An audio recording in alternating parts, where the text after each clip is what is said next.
Hello guys, कैसे हैं आप सब लोग। मैं हूं साबू खान। हम बात करेंगे कक्षा 10 के मैथ की एक्सरसाइज 3.5 में क्वेश्चन नंबर 1 की। देखिए हमारा क्वेश्चन नंबर 1 क्या है, हम इसको रीड कर लेते हैं। क्या हमारा क्वेश्चन नंबर के निम्न रैखिक समीकरणों के युग्मों में से किसका एक अद्वितीय हल है, किसका कोई हल नहीं है, या किसके अपरिमित रूप से अनेक हल हैं। अद्वितीय हल की स्थिति में उसे वज्र गुणन विधि से हल कीजिए। देखिए दोस्तों, हमें इस क्वेश्चन में 4 पार्ट दिए गए हैं, हमें चारों पार्टों को हल करना है। और इसमें कहा गया है यदि किसी भी पार्ट का अद्वितीय हल हो तो उसे हमें कौन सी विधि से करना, वज्र गुणन विधि से। आपने इससे पहली वीडियो में 2 मेथड तो पढ़ लिए हैं। कौन कौन सी मेथड, एक तो आपको पता होगा प्रतिस्थापन और एक विलोपन। अब इसमें एक नई मेथड और निकल का ये नई विधि जिसका नाम क्या दे दिया गया है, वज्र गुणन विधि। लेकिन एक शर्त रख दी गई इसके अंदर कि इसे तब हल करना है जब अद्वितीय हल बने। अब अद्वितीय हल कैसे बनेगा ये आपको गौर रखनी है। पहले मैं अद्वितीय हल का तरीका बता देता हूं कब बनेगा, ठीक है, अगर हमें इसका पता होगा तभी। देखिए यदि एक पहली बात इसमें कि अपरिमित रूप से अनेक हल होंगे या कोई हल नहीं होगा। याद रखना, जब कोई हल ना हो b1/b2 बराबर नहीं होंगे c1/c2 के। ये स्थिति कब बनेगी, जब कोई हल नहीं होगा। और जब अद्वितीय हल होगा तो a1/a2 बराबर b1/b2।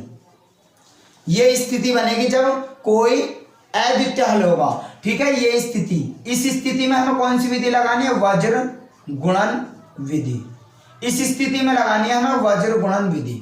और यदि अपरिमित रूप से अनेक हल हो तो उसमें आपको पता होगा, हमने इससे पहली वीडियो में भी इस बारे में काफी सारी बातें की थी और इस टाइप के हमने काफी सारे क्वेश्चन भी सॉल्व किए थे। तो हमें ये वाली विधि है कौन सी, अपरिमित रूप से अनेक हल। अब आपको समझ में आया। यदि ध्यान से हम ऐसा भी कह सकते हैं, यदि बाद के मान बराबर नहीं आते तो इसका कोई हल नहीं है।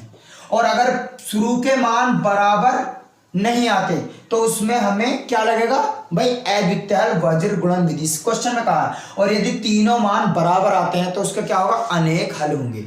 अब आप इसका पार्ट देखिए, पार्ट फर्स्ट हम किस तरीके से करेंगे। देखिए आपने तो समझ लिए। अब हम क्वेश्चन नंबर 1 का पार्ट देखते हैं फर्स्ट। क्या पार्ट है, x माइनस का 3y माइनस का 3 इक्वल 0। उसके बाद क्या दिए दूसरी इक्वेशन, 3x माइनस का 9y और माइनस का 2 इक्वल 0। अब ये हमारा फर्स्ट पार्ट हुआ है, ठीक है भाई। अब हम इसे किस तरीके से करेंगे, आपको इनके जांच करने का A1, A2, B1, B2 के हमने काफी सारे क्वेश्चन इनसे पहली वीडियो में और इनसे पहले एक्सरसाइजों में भी सोल्व किए हैं, ठीक है। अब क्या करते हैं, हम इसको स्टार्ट करने से पहले इसको मानेंगे समीकरण नंबर 1 और इसको मानेंगे समीकरण नंबर 2। मान ली अब हम क्या लिखते थे, एक लाइन, समीकरण 1 की तुलना किससे करते थे, समीकरण 1 की बात करें तो किससे, a1x b1y प्लस का c1 बराबर 0 से।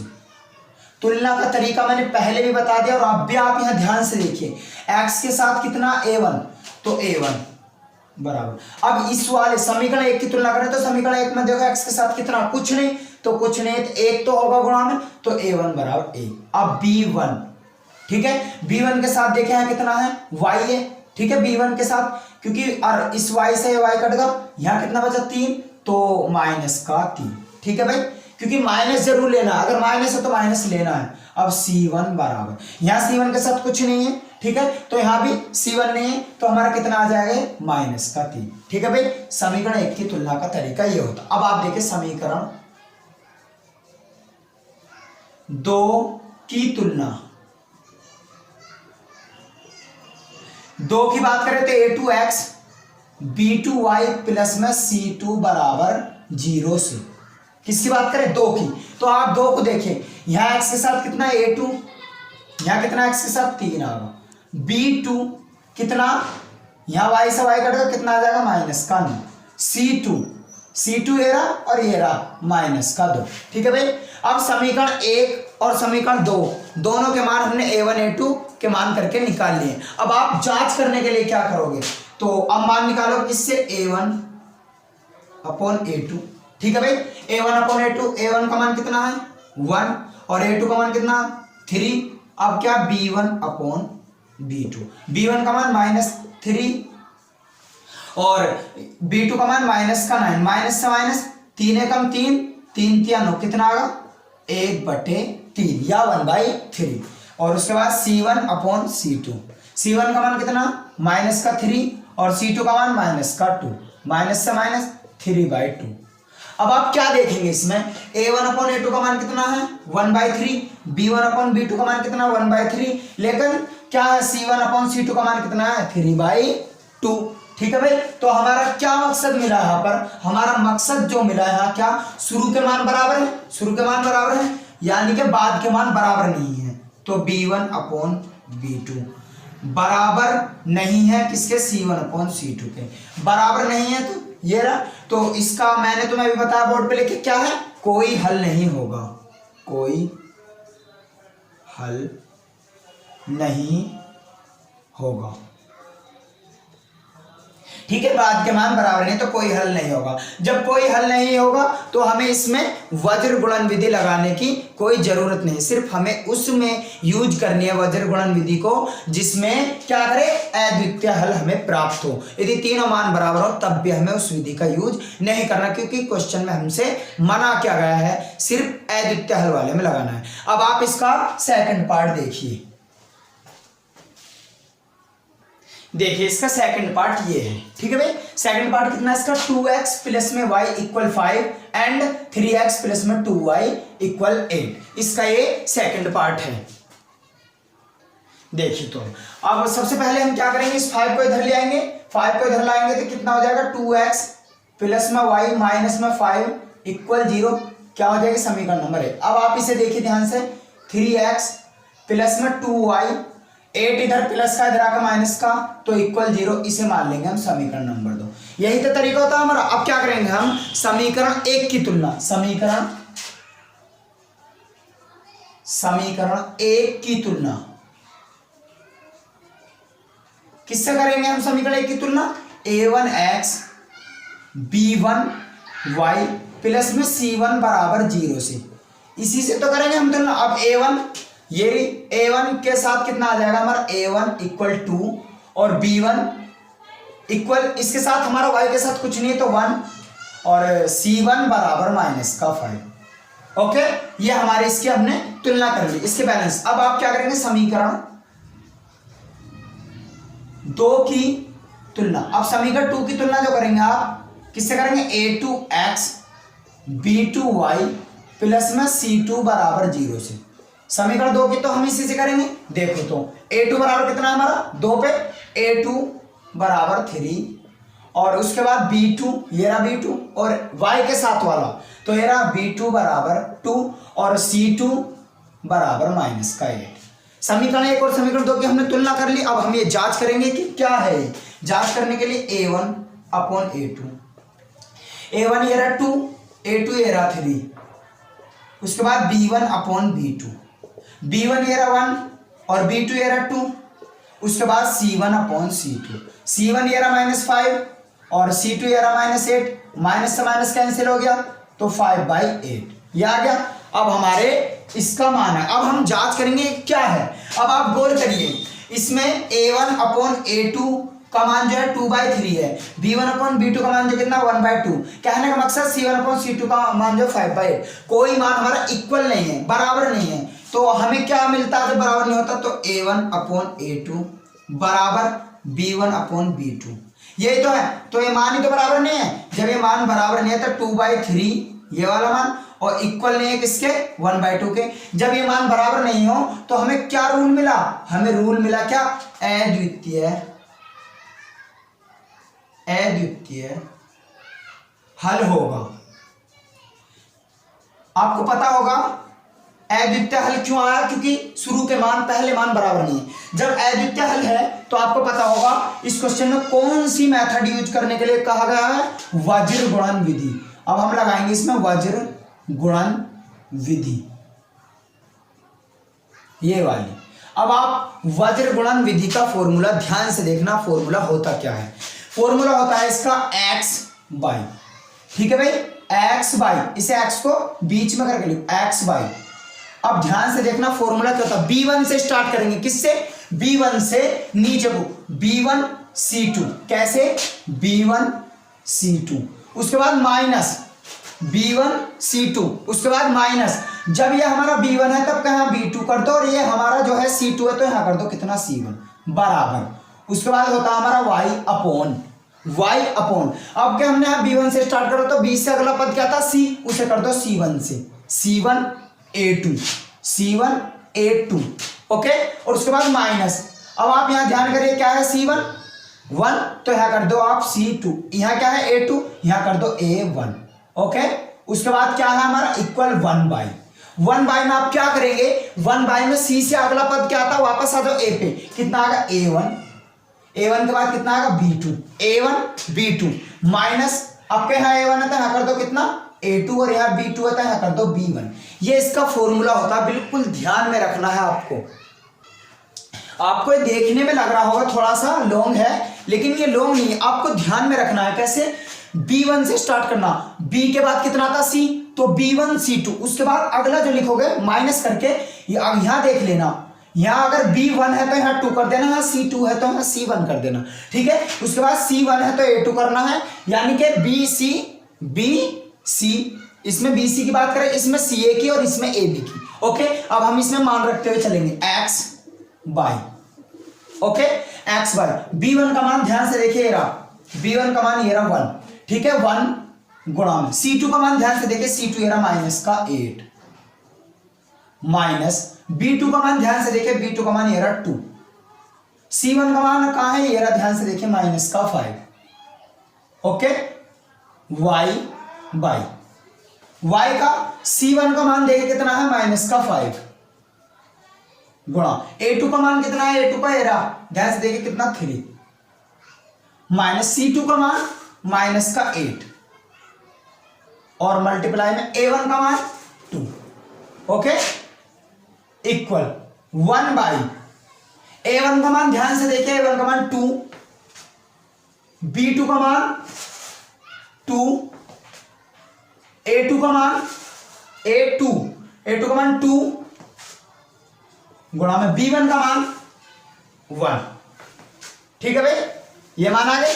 अब आप इनकी कैलकुलेशन कर लीजिए, x बाई, जब हम 8 की मल्टीप्लाई 1 में करेंगे, 8 का माइनस का, तो एक आया करेगा माइनस का, और ये 5 माइनस का, ये है अभी क्या है माइनस है, तो 5 की मल्टीप्लाई जब आप 2 में करेंगे तो माइनस माइनस आपका कितना आ जाएगा प्लस, और 5 टू जा कितना हो जाएगा आपका 10, ओके, कितना हो जाएगा आपका 10 हो जाएगा, ओके।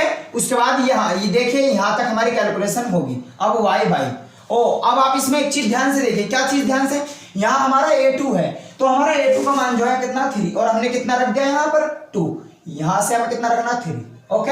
अब देखिए आप ये कितना हो जाएगा, माइनस का है, का है माइनस का, और 5 3 जा 15 होता हमारा, यानी कि 5 की मल्टीप्लाई जब आप 3 में करेंगे कितना आएगा, माइनस का 15।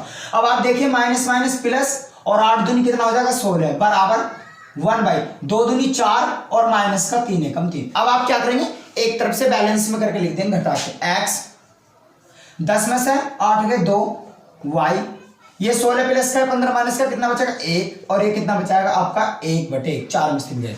अब आप क्या करेंगे, यहां देखना है आपको, इसका वज्र गुणन विधि का करने का तरीका हमने इसलिए क्या, इससे हमें x और y का मान निकालना है। तो आप देखिए सबसे पहले आप इस पूरे पार्ट की तुलना करेंगे, बैलेंस करेंगे इससे, ठीक है, किससे, x बाई 2 इक्वल 1/1, इससे, यानी कि इससे बीच को हम क्या करेंगे भाई छोड़ देंगे। आप इसके नीचे पहले ये क्रॉस मल्टीप्लाई, x के 1 में बराबर 2, तो x का मान तो आएगा हमारा ये, ओके। और उसके बाद अब आप इसे छोड़ दीजिए और इसकी कर लीजिए, y अपॉन 1 बराबर 1/1, कैलकुलेशन करिए, y की इसमें हो जाएगा तो y इक्वल 1, ओके, ठीक है। ये था वज्र गुणन विधि। यही तरीका होता है इस विधि का करने का, यही इसका फॉर्मूला आपको बिल्कुल लर्न कर लेना है, अच्छे से याद कर लेना है एग्जाम में, जिससे कि आपको प्रॉब्लम ना हो। इसको भूल भी जाओ तो आप इनके मानों को याद रखना, मान लगा करके आप फॉर्मूला बना सकते हैं, ठीक है। और वज्र गुणन विधि का तरीका क्या था, इससे हमें क्या बेनिफिट मिलता है, सिर्फ हमें एक्स और वाई का मान निकालना। लेकिन इस क्वेश्चन में कहा गया वही लगानी है जहां अद्वितीय लो। अद्वितीय हल की आपको मैंने पहचान बता दी है, यदि आपके शुरू के मान बराबर नहीं आते तो कौन सा अद्वितीय लो। ओके, अब आप इसका पार्ट नंबर 3 देखिए किस तरीके से करेंगे।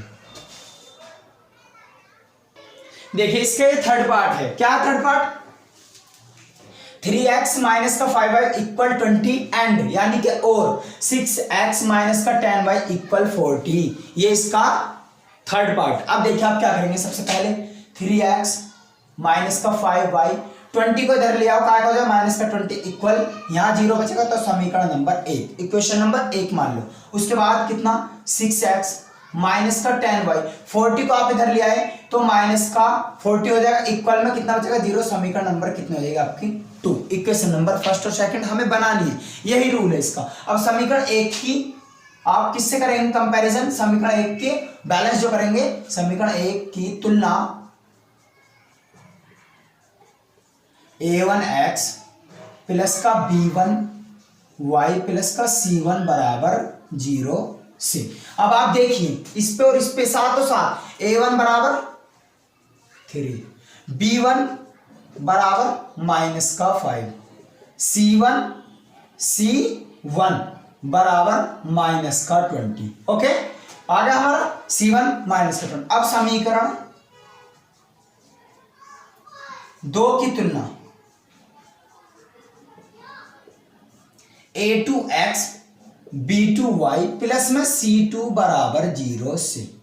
ओके, अब देखिए ध्यान से, 2 की बात करें तो 2 पे रखो, a2 बराबर 6 और b2 बराबर माइनस का 10 और c2 बराबर माइनस का 40। ओके, हमें डिजिट नहीं लेने ये वाले, हमें ये नहीं लेने, हमें सिर्फ और सिर्फ इनकी गुणांक लेने, एक्स और वाई के गुणांक जो इनके मल्टीप्लिकेशन में हमें वो लेने हैं। तो अब आप क्या करेंगे, a1 और a2 के मान आ गए तो a1 अपॉन a2, a1 का मान कितना 3 और a2 का 6, तो 3 एकम 3, 3 दूनी 6, कितना आएगा 1/2। उसके बाद क्या लेंगे आप b1 अपॉन b2, b1 का मान कितना हमारा माइनस का 5 और माइनस का 10, माइनस से माइनस 5 एकम 5, 5 दूनी 10, कितना आएगा 1/2। अब आप क्या लेंगे c1 अपॉन c2, c1 का मान कितना माइनस का 20 और c2 का माइनस का 40, माइनस से माइनस 20 से कम 20, 20 दूनी 40, कितना आएगा 1/2। अब आप इस क्वेश्चन पर गौर करिए, अपना माइंड लगाइए इस पे, क्या कि a1 अपॉन a2 का मान भी कितना 1/2, इसका मान भी 1/2, इसका मान भी 1/2। कहने का मकसद सारे मान क्या है, इक्वल है।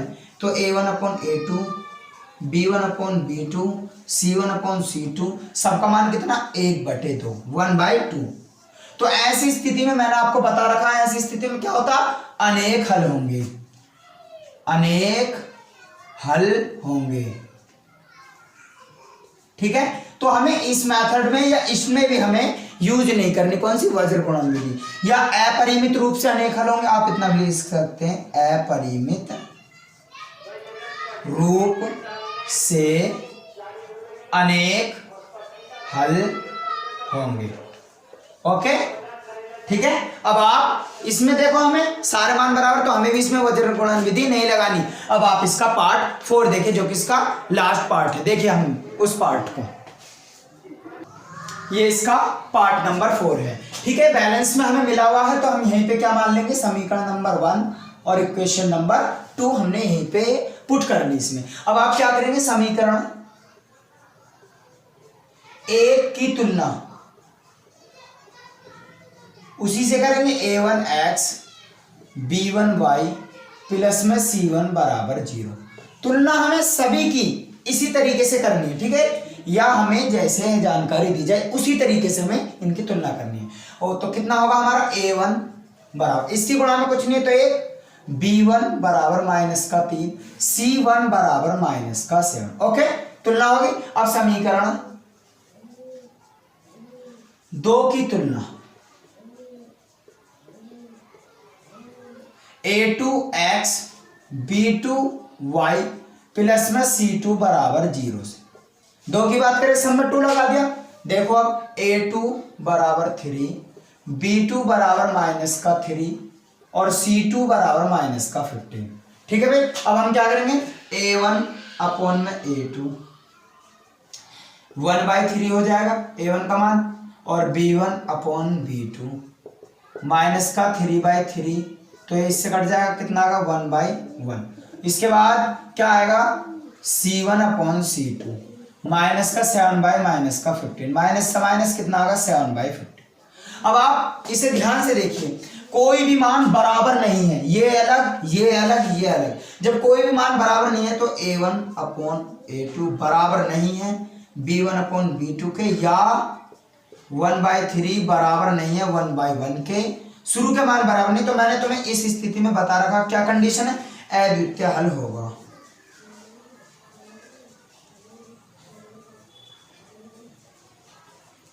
जब आपका अद्वितीय हल होगा तो आप कौन सी मेथड यूज करेंगे इसमें,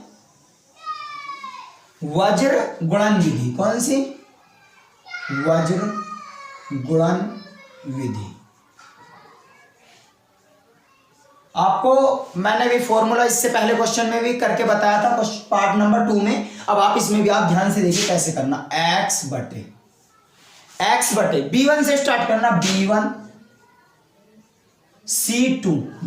c2 माइनस का, अब यहां b1 है तो लगा दो b2, c2 है तो कर दो c1। आसान तरीका है इसका, बराबर y/। अब आप b1 से स्टार्ट करो तो यहां करो c1 a2 माइनस, ठीक है भाई, यहां c2 a1 इक्वल 1/। अब स्टार्ट करना a से, a1 b2 minus a2 b1। बस आपको ध्यान में रखना है, बस आपको क्या करना, ध्यान में रखना है। इसी तरीके से आपको फॉर्मूला बना लेना है। तो अब x/, देखो ध्यान से, b1 का मान ये रहा -3, c2 का मान देखो तो c2 का -15, ये रहा -15, माइनस b2 का मान देखो ध्यान से -3, ये रहा 3, और c1 का मान देखो ध्यान से, c1 का ये रहा -7। ठीक है भाई, ये तो आ गया हमारा x का मान, इसको आप यहां कर लो x बराबर y। c1 का मान देखो कहां है, c1 का मान ये रहा -7, ठीक है, -7 ये रहा c1 का मान। उसके बाद a2 का देखो, a2 का मान कितना है 3, ये रहा माइनस, c2 का देखो -15, ये रहा, और a1 का 1, ये रहा। ठीक है भाई, 1 इक्वल, अब आप हम इसे यहां कर लेते हैं क्योंकि यहां पे जगह नहीं है, तो 1/। ठीक है भाई, a1 का मान कितना 1, और b2 का मान कितना b2, ये रहा -3, माइनस a2 का मान कितना भाई, a2 का ये रहा 3, और b1 का मान b1 ये रहा -3। इसी तरीके से बस हमें मान रख के इसकी कैलकुलेशन और करनी है बस। अब देखिए आप इसकी कैलकुलेशन कैसे करेंगे। ठीक है भाई, कैलकुलेशन ही तो करनी है बस हमें। अब इसकी ध्यान से देखिए, x तो हमारा ऐसे x बटे ये 15 है, ये 3 है, तो ये माइनस का माइनस की जब माइनस में गुणा करेंगे प्लस 15 या 45, माइनस ये भी माइनस का ये भी माइनस का, तो प्लस का हो जाएगा, और ये माइनस हमारा ऐसे रहेगा, और 7 या 21। ओके, ये x वाला सोल्व। उसके बाद y बटे ये प्लस का है माइनस का, तो माइनस का 21, ठीक है, और एक आएगा हमारा माइनस, ये माइनस तो माइनस माइनस प्लस, और 15 कम 15। ओके, इक्वल 1/, ये माइनस का है प्लस का, तो माइनस का 3, और ये माइनस माइनस प्लस का 3 3 9। ओके, हमारी कैलकुलेशन हुई यहां तक। अब x बटे 45 में से 21 गए 24, और y बटे 15, 21 में से 15 गए, बचते 6 हैं, लेकिन ये का है माइनस का बचेंगे। ओके, अब 1/, ये 9 में से 3 गया प्लस का 6। ठीक है भाई, यहां तक की कैलकुलेशन करने के बाद मैंने आपको बता रखा बैलेंस में करना, इसको छोड़ देंगे, इसकी तुलना इससे करेंगे, x बटे 24 बराबर 1/6। अब क्या करोगे, क्रॉस मल्टीप्लाई करोगे, 6x बराबर 24, 6 नीचे चला जाएगा, x बराबर 24/6, 6 चौक 24, x बराबर कितना आएगा 4। अब आप इसको छोड़ देंगे, इसकी तुलना करेंगे y बटे माइनस का 6 बराबर 1/6, क्रॉस मल्टीप्लाई 6y बराबर -6, y बराबर -6/6, 6 एकम 6, y बराबर 1 तो आ, लेकिन इसके साथ माइनस का 1, ठीक है। ये होता है हमारा वज्र गुणन विधि का तरीका, और इससे सिर्फ हमें क्या x और y का मान निकालना, ठीक है। हमने x और y का मान निकाल दिया है। अब हमने क्वेश्चन नंबर 1 के स्टेप बाय स्टेप चारों पार्ट कंप्लीट कर लिए हैं, और जो अद्वितीय हल था उसको हमने वज्र गुणन विधि से भी कंप्लीट कर लिया है। दोस्तों मुझे उम्मीद है कि आपको वीडियो पसंद आया होगा, और यदि आपको किसी भी क्वेश्चन में डाउट लगा हो तो मुझे कमेंट बॉक्स में बताएं, और अगर वीडियो पसंद आए तो लाइक कमेंट और शेयर करना ना भूलिए। फिर मिलते हैं अगली वीडियो में, टेक केयर, बाय।